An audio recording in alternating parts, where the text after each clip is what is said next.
Hello, today's Lost Treasure Story video is from our Missouri Country book, and it's called The Mysterious Case of Bill Crane. Bill Crane was a hermit who lived on Bruce's Island inside of Medicine Lake. And anyway, he lived in a dugout on this island. And back then, the people that did the mail would always meet him along their route.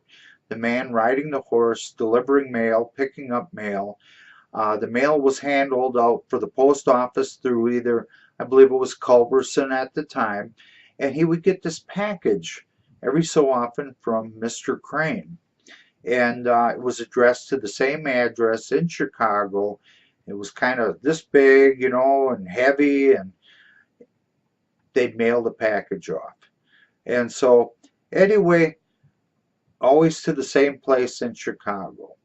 And there was a man named Milton who lived basically around Culberson. He spent a lot of time in one of the saloons, according to the story. In this story, actually, I found in Sheridan Daybreak, Volume 1, a book put out in the 1970s by the Sheridan County Historical Society.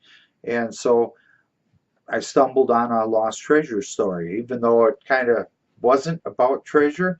It was a story about this hermit, and he was murdered by Mr. Milton, who decided to pay him a visit and find out, hey, you're living too well for having any visible means of support. So they figured, Milton figured Crane had money buried, paid him a visit, planned to rough him up, get his money. He ended up killing him, and Crane was found floating dead in the lake. Milton got tried, convicted, and sentenced to prison.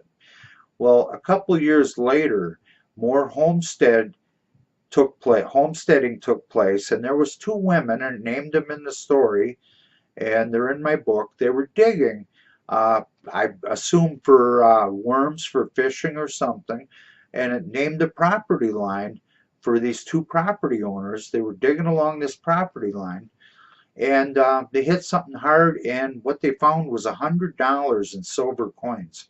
Well, word got around, so people are flocking to the shore area of that lake, and they're digging up money, and they're spending money, and they're liking this windfall. But word gets around, and more people are spending this money. And someone noticed, apparently, when some of these coins were dropped, they didn't ring like a silver coin. They sounded different. That's when it was discovered that this money they're digging up is counterfeit. So the government ends up finding out, sends a man who collects all this counterfeit money, and he leaves. Well, anyway, they discovered that Crane apparently was a counterfeiter. And so they relook at the case for Milton, and he is surprisingly released from prison after murdering Crane. And apparently that was based upon he killed a counterfeiter.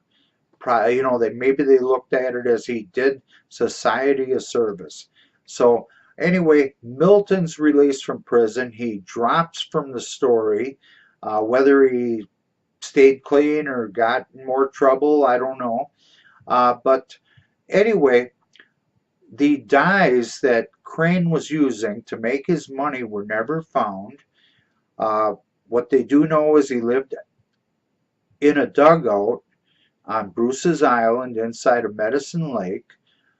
There was apparently buried counterfeit coins found by people just using shovels. A modern day detectorist could go, technically, if they have permission, using the information in the story on these property lines and dig up counterfeit coins. And I think that would be interesting because even counterfeit coins today have collector value. There's people that collect counterfeit. The dies would have value. To me, that would even almost be a museum piece for the local history of that area. But the thing was, for him to send off packages, he had to be do.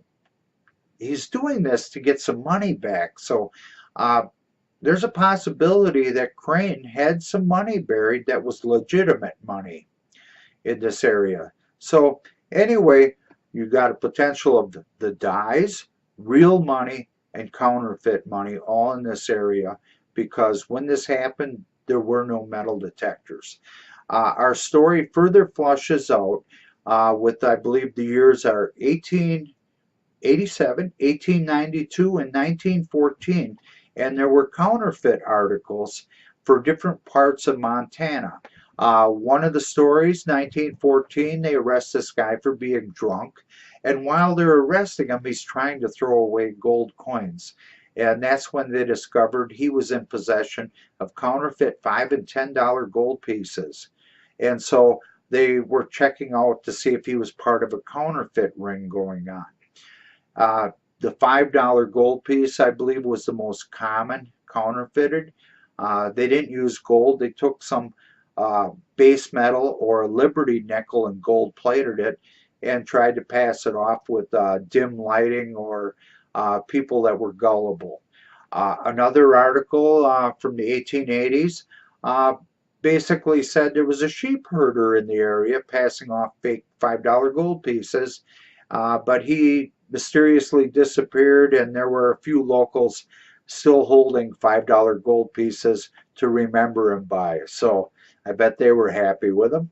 And then we had I believe it was the 1897 article, was about a lot of uh, counterfeit silver dollars that were in circulation in Chicago.